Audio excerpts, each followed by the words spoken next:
find the first palpable spinous process to C2. You're just going to come a little bit superior. You're going to use the pads of your finger, and you're going to provide a posterior to anterior force. This is a provocative maneuver. So this patient, if positive, will feel, ill. They'll feel bad. All those D's, sweatiness, numbness and tingling. They'll get the lump in the throat, get dizzy, maybe even vertiginous, have nystagmus. So we're going to find that. And now what I'm going to do, if you look at my thumbs here, I'm going to exaggerate them. We're just going to go P to A. Now with this one, some people will say you have to sustain it for 10 seconds. To be honest, if there's laxity, you really need to hold it for that long. I would always start with the minimal amount of force and then progress the force as necessary to make sure your confidence is there. Okay, so just relax there, and head there. Good. Good. And what we're looking for is to see if the eyes fall off and come back. Notice how his eyes stay fixed on the target. And it's not hard to miss. You're going to see an overshoot and a corrective, or an undershoot and a correction. Okay? And in his case, it didn't do that.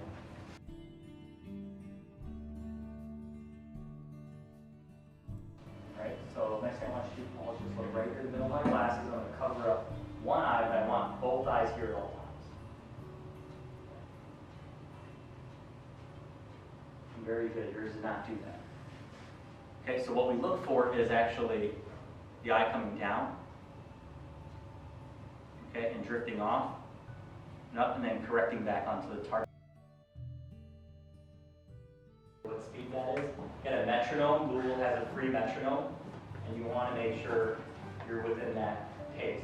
If you go faster than that, because that movement is so fast, the saccadic system has to pick up, so then you'll start getting a false positive for saccadic intrusion. So that's typically the speed that we're going to do. Okay? And we're going to go down. So what I'm going to have you do now, Mitch, I'm going to have you close your eyes. I'm going to move your head side to side for 10 seconds. When I tell you to stop, I want you to open your eyes, okay? 6, 8, 10. Stop, open your eyes. And you don't see those post-head shaped beads. Okay, so they indicate to a particular side if it goes to the left. Consistent with your spontaneous nystagmus. Spontaneous nystagmus. Right? So say Mitch had weakness on the right here. You're going to have spontaneous nystagmus beating to the left if you have it without fixation. Okay. You have weakness here. Might do the head thrust. You might do a corrective saccade. Okay. Head shape. We'll close your eyes. Okay. Stop. And you might see that going back to the left again. You see how you're clustering a lot of different tests together so far. And that's just for unilateral vestibular dysfunction. Or unilateral vestibular response.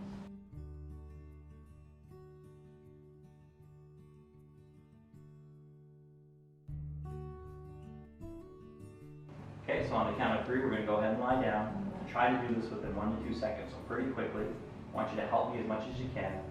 And once you're down there, you may or may not experience any dizziness or vertigo. And if you do, it's going to be short-lived. And don't worry, it will go away eventually, and no longer than usually a minute. Okay? Okay, so I'm going to turn the head 45 degrees. On the count of 3, we're going to go ahead and lie down. Ready? 1, 2, 3. And we're just going to keep that position there. Does your head feel supported there? Yes. Good. So I'm going to kind of misjudged it a little bit. All right, so we're going to be down there. Do you feel some blood rushing towards your head? Yeah.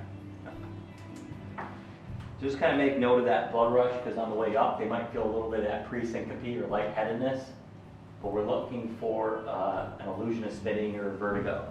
Okay, so we don't see anything, which is great. On the count of 3, we're going to go ahead and sit up. Ready? 1, 2, 3. Good. And how did that feel on the way up? Okay. Now notice on the way up, we're also looking for a downbeat or reversal. If you don't see it, it's not the end. It just strengthens your, if you saw an upbeat and right torsion, you might see the reversal or downbeat. Okay, and that's consistent still with that posterior canal BPPV.